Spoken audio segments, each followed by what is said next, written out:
सिंचन घोटाळ्याची चौकशी डॉक्टर माधव चितळे समितीने केली। या समितीने राज्य सरकारला आपला अहवालही दिला, पण राज्य सरकारने आपल्याला हवा तसा कृती अहवाल विधिमंडळात सादर केला आणि चितळेंचा मूळ अहवाल सीडीत बंद केला। या अहवालामध्ये अनेक अशा बाबी आहेत ज्या महत्त्वाच्या आहेत। कृती अहवालामध्ये सुद्धा ज्या बाबी आल्या आहेत त्या तर महत्त्वाच्या आहेतच, पण या अहवालामध्ये बरंच काही महत्त्वाचं सुद्धा दडलेलं आहे। हे काय दडलेलं आहे हेच आपण जाणून घेणार आहोत। खुद्द भाजपचे प्रदेशाध्यक्ष आणि होतकरू आमदार देवेंद्र फडणवीस यांच्याकडनं। भाऊ, IBN लोकमतमध्ये तुमचं स्वागत आहे। असा एक आरोप तुमच्यावर राष्ट्रवादी काँग्रेसच्या नेत्यांनी केला आहे की तुम्ही जनतेची दिशाभूल केलेली आहे। तुम्ही म्हणालात की 70,000 कोटी रुपयांचा अपव्यय किंवा खर्च हा गेल्या 10 वर्षात झाला आणि त्यातून सिंचनाची टक्केवारी खूप कमी झाली, हा आरोप तुम्ही केला आणि आज तो चितळेंनी खोडून काढला असा दावा राष्ट्रवादीच्या नेत्यांनी केलाय। राष्ट्रवादी काँग्रेसचं ठरलाय रेटून बोल पण खोटं बोल, खोटं बोल पण रेटून बोल। त्याच पद्धतीनं हे रेटणं त्यांचं चाललंय। मुळात 70,000 कोटीचा आकडा आला कुठून? स्वतः मुख्यमंत्र्यांनी परिसंवादात बोलत असताना ज्यावेळी तिथे हा मुद्दा उपस्थित झाला त्यावेळी त्यांनी घोषित केलं की 70,000 कोटी रुपये खर्च करून 0.1% केवळ जर सिंचन क्षमता वाढत असेल तर याची चौकशी झाली पाहिजे आणि याची चौकशी करायला मी तयार आहे आणि याच्यावर व्हाईट पेपर मी काढायला तयार आहे, हे मुख्यमंत्र्यांनी सांगितलं। मुळामध्ये राष्ट्रवादीच्या नेत्यांना माझं आव्हान असं आहे की जर तुम्हाला क्लीन चिट मिळाली आहे, तुम्ही कुठलाही घोटाळा केला नाही, तर 4 महिने अहवाल दडवून का ठेवला? अहवाल का आपण मांडत असताना अहवाल मांडलाच नाही तर कृती अहवाल त्या ठिकाणी मांडला?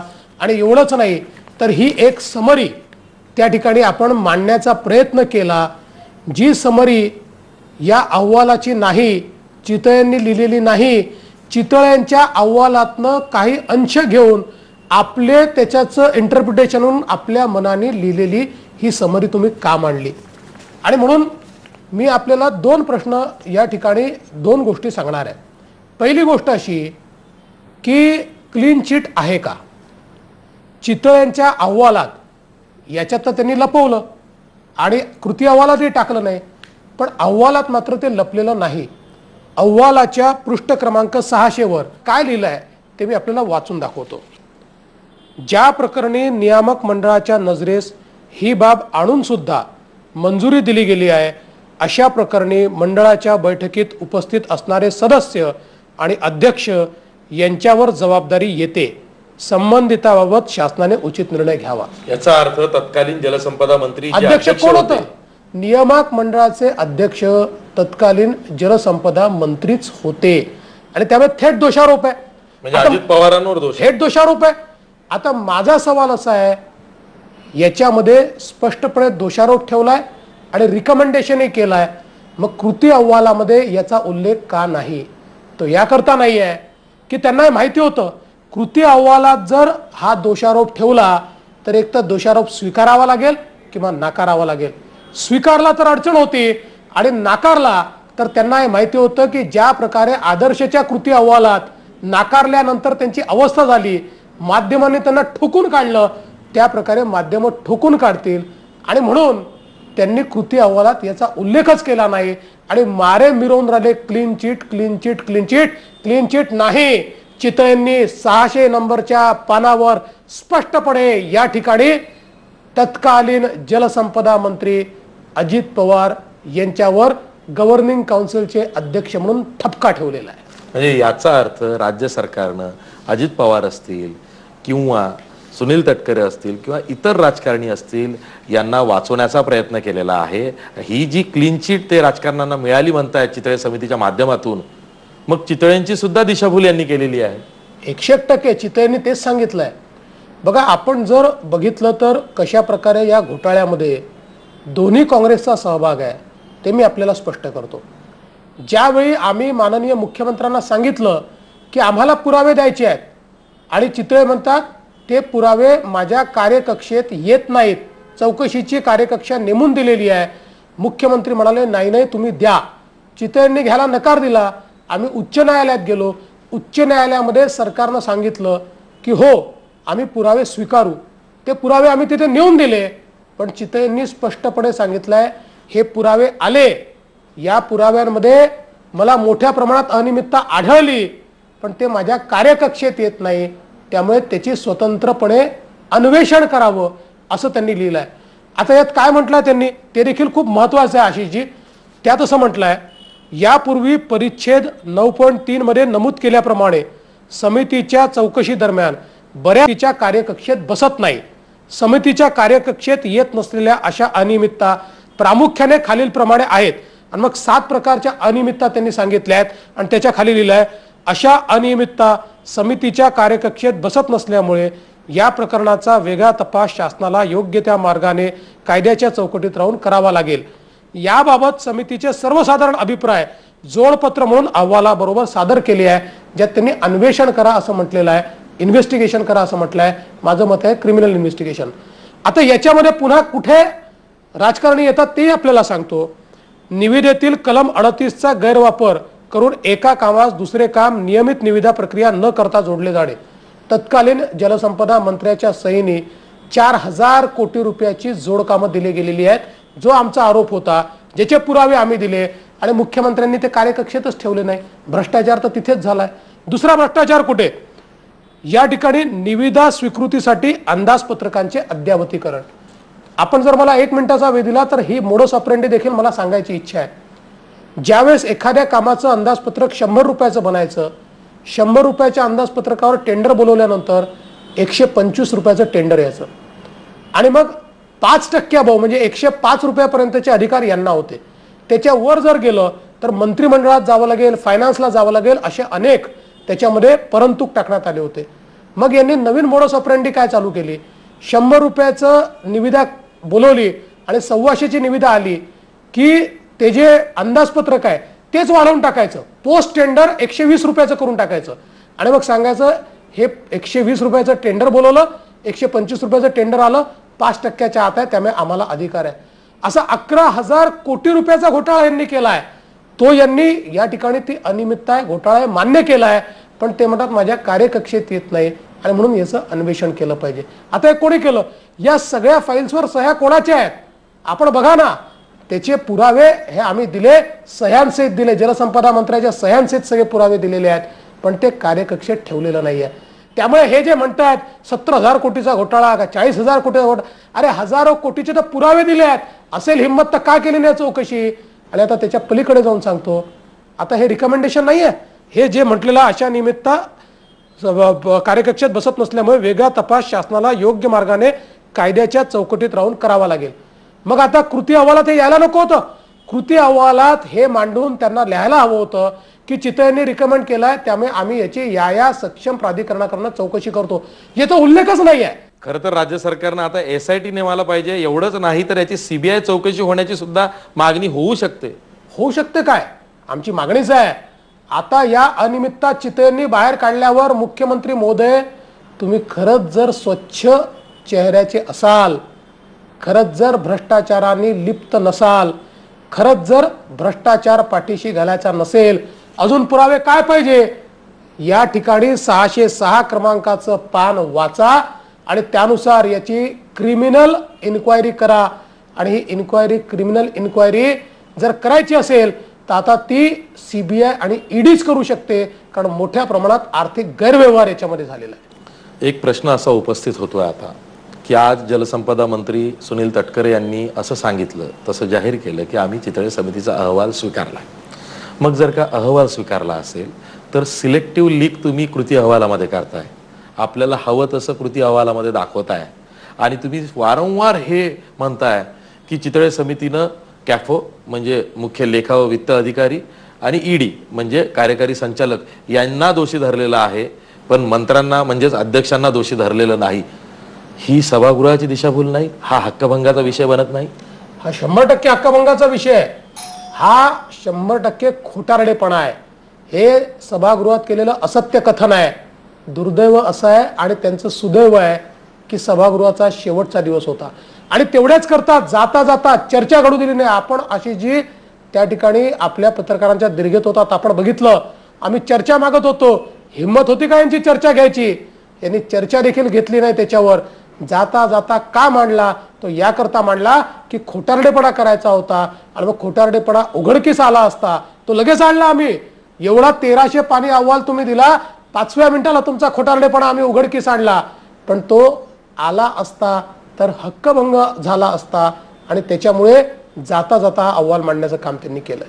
पण या निमित्ताने एक बाब समोर आली, त्याची चर्चा होते की सरकारनं आज विधानसभेमध्ये वेळ काढूपणा केला. गृहमंत्री आर पाटील हे राजकीय भाषण करत होते, विरोधक त्यात व्यत्यय आणत होते, ते जाणीवपूर्वक तुम्हाला शेरे चिमटे मारत होते, काढत होते, आणि तुम्हाला गोंधळ घालण्यासाठी प्रवृत्त करत होते. अशा वेळी 2 वेळा सभागृह तहकूब झालं.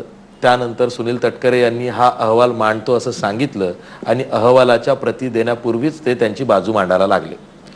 इथं चित्र असं उभं राहिलं की सत्ताधारी आणि विरोधकांमध्ये काहीतरी साटलोट झालाय. फक्त अहवाल मांडायचा, त्यावरती चर्चा होऊ द्यायची नाही, याला सत्ताधाऱ्यांच्या हातात हात घालून विरोधकांची सुद्धा संमती आहे की काय अशी चर्चा काँग्रेसचे नेते करतायत. खरंच भाजप आणि राष्ट्रवादीचं यात काही साटलोट आहे? भाजप आणि राष्ट्रवादीचं साटलोट असतं तर हा अहवाल मीच फोडला, तो भाजपने का फोडला असता? खरं म्हणजे आपण जर बघितलं, सभागृहामध्ये याचे पुरावे मांडण्यापासून न्यायालयात जाण्यापर्यंत सगळ्या गोष्टीचा पाठपुरावा, 14,000 पानांचे पुरावे मी आणि तावडेंनी त्यांना नेऊन दिले. आणि आज या ठिकाणी जर काल हा अहवाल आम्ही फोडला नसता तर हे सत्यच बाहेर आलं नसतं.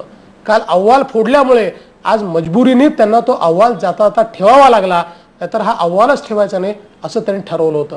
मुळामध्ये आपण जर बघितलं असेल तर ज्यावेळेस अहवाल मांडला त्यावेळी आम्ही सातत्याने चर्चेची मागणी करत होतो. मी स्वतः त्या ठिकाणी, आम्ही सगळे वेलमध्ये आलो होतो, आम्ही चर्चेची मागणी करत होतो, आम्ही ओरडत होतो, मी स्वतः सांगत होतो तुम्ही खोटं बोलतात. पण अध्यक्षांनी त्याच्यावर चर्चा घडवून आणली नाही. याचं कारण सरकारला चर्चा घडवायचीच नव्हती. शेवटचा दिवस होता, त्यांना माहिती होतं की शेवटच्या दिवशी 6-6:30 वाजता मांडल्यानंतर त्याच्यावर चर्चा होऊ शकत नाही. आणि म्हणून तर माझं म्हणणं आहे की एवढे जर तुम्ही पाक आणि साफ होतात तर हा आधी का मांडला नाही? आणि काँग्रेसच्या नेत्यांना मी विचारतो, काँग्रेसचा थेट संबंध आहे याच्यामध्ये. या भ्रष्टाचाराला पाठीशी घालण्याचं कामच माननीय मुख्यमंत्र्यांनी केलं आहे. अन्यथा टर्म्स ऑफ रेफरन्स मध्ये भ्रष्टाचाराचे मुद्दे का घातले नाहीत? हा मुख्यमंत्र्यांनी याचं उत्तर दिलं पाहिजे. आता थेट मुख्यमंत्र्यांवर चितळेंनी प्रश्नचिन्ह उभं केलं आहे. जे मुख्यमंत्री म्हणत होते सगळ्या गोष्टीची चौकशी होईल, त्यात महत्वाच्या भ्रष्टाचाराच्या 20,000 कोटीचा तर भ्रष्टाचार मी तुम्हाला आता गिनवून दाखवला, त्याच्या संदर्भात जर टर्म्स ऑफ रेफरन्स मध्ये उल्लेख नसेल तर याचा अर्थ असा आहे काँग्रेस आणि राष्ट्रवादी काँग्रेसने हातमिळवणी केली आणि हा भ्रष्टाचार दाबण्याचं काम केलं आहे. पण आम्ही हा दबू देणार नाही. आम्ही मुख्यमंत्र्यांना उद्याच पत्र पाठवू, त्यांना सांगू हे हे हे हे मुद्दे आहेत, याची सीबीआय आणि ईडी कडनं इन्क्वायरी करा. ते करणार नाहीत आम्हाला माहिती आहे. ते घाबरतात, ते दबतात, राष्ट्रवादीशी हातमिळवणी करतात, भ्रष्टाचाराला पाठीशी घालतात. अरे भ्रष्टाचाराला पाठीशी घालणाराही तेवढाच दोषी आहे जेवढा भ्रष्टाचार करणारा दोषी आहे. त्यामुळे आम्ही ॲप्रोप्रिएट कोर्टामध्ये देखील याची दाद मागणार आहोत.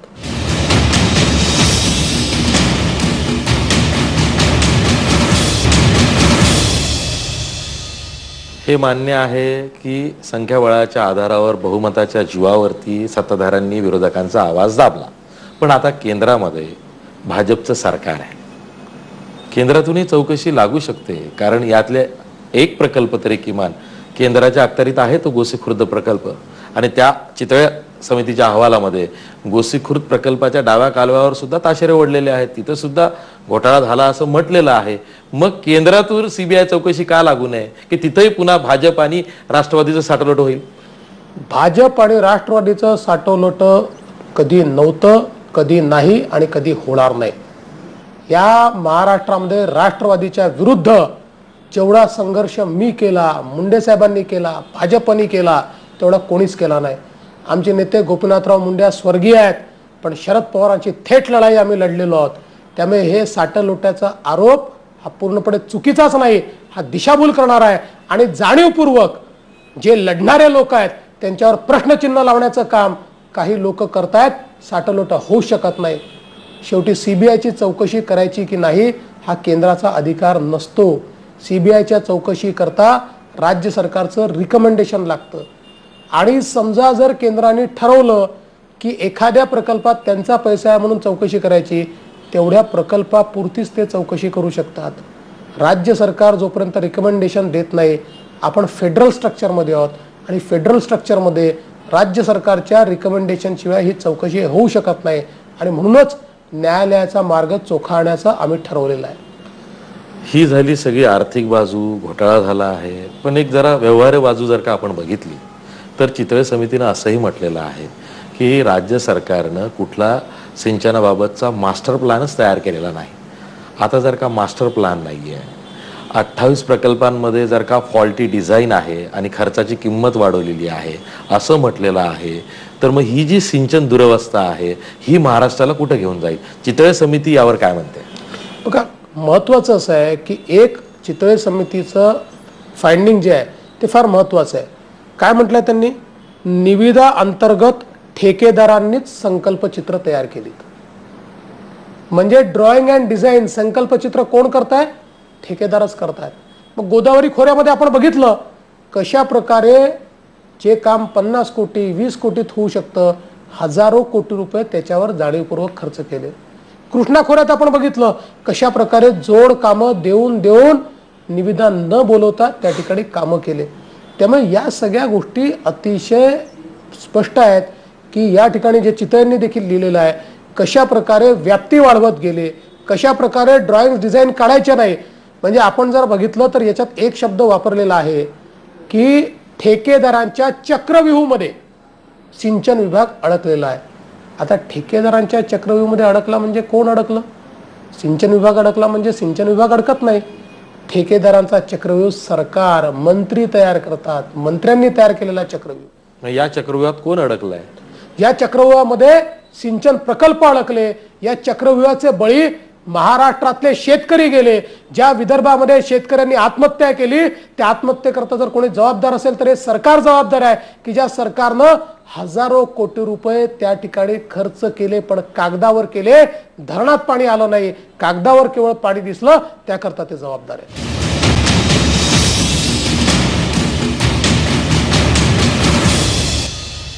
3.5 महिन्याच्या अंतरात आता विधानसभा निवडणूक आहे. भाजपचं प्रमुख शत्रू जर का राज्यात कोणी असेल तर ते काँग्रेस राष्ट्रवादी आहे. भाजप कशी ही निवडणूक लढेल हा वेगळा प्रश्न आहे. पण आता या सिंचन घोटाळ्याला घेऊन भाजप रस्त्यावर कसा जाणार आहे, जनतेपर्यंत कसा पोहोचणार आहे? भाजपची रणनीती आम्ही 2 दिवसात ठरवणार आहोत. आजच आमचं बोलणं झालं. हा घोटाळा जनतेतही न्यायचा, जनतेच्या न्यायालयात आणि खऱ्या न्यायालयात अशा दोन्ही न्यायालयामध्ये हा खटला आता आम्ही लढणार आहोत. जनतेसमोर यांचा चेहरा उघड करणार आहोत. या ठिकाणी हा जो चितळेंनी अहवाल दिलेला आहे या अहवालातल्या प्रमुख बाबींवर आम्ही जनतेपर्यंत त्यांना समजेल अशा भाषेत पोहोचवण्याचा प्रयत्न करणार आहोत.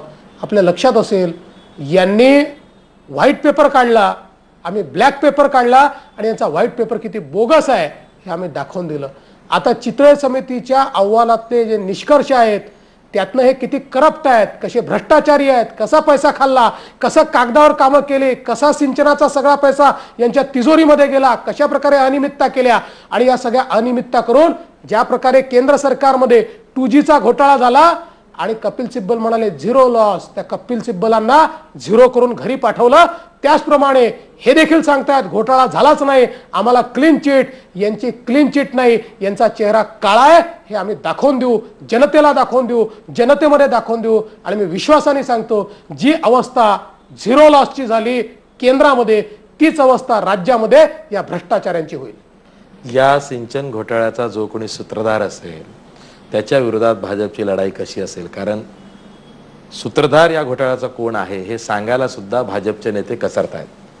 या सिंचन घोटाळ्याचा सूत्रधार कोण आहे हे स्पष्टपणे सांगितलेलं आहे आणि ते चितळेंनी स्पष्ट केलं आहे की याचे सूत्रधार जलसंपदा मंत्रीच आहेत, दुसरं कोणी नाही. आणि आम्ही तर थेट अजित पवारांवर आरोप केलाय, आम्ही सुनील तटकरेंवर आरोप केलाय. जे मंत्री कोंडाणे प्रकल्पामध्ये सुनील तटकरे आहेत हे थेट आरोप आम्ही केलेले आहेत. घाबरण्याचं कारणच नाही आहे. जे जे महाराष्ट्रामध्ये अशा प्रकारचा भ्रष्टाचार करतील त्यांच्यावर चढाई करण्याकरता आणि त्यांच्याशी लढाई करण्याकरता भाजप कधीच मागे पाहणार नाही. कारण आमचे हात काळे नाहीत, आम्ही कोळशाच्या दलालीत नाही. अगदी बरोबर आहे. घोडा मैदान आता जवळ आहे आणि भाजप ही लढाई कशी रस्त्यावर लढताय, लोकांपर्यंत हा घोटाळ्याचा प्रश्न कसा घेऊन जात आहे हे सर्वांनाच बघायला मिळणार आहे. पण चितळे समितीचा अहवाल जसे इतर अहवाल आले तसंच चितळे समितीच्या अहवालाचंही झालेलं दिसलंय. सरकारनं हवं ते स्वीकारलंय. सरकारनं पुन्हा जे सांगितलं ते महत्त्वाचं आहे, पण सरकारनं जे लपवलं ते त्याहीपेक्षा महत्त्वाचं आहे हे आज स्पष्ट झालेलं आहे.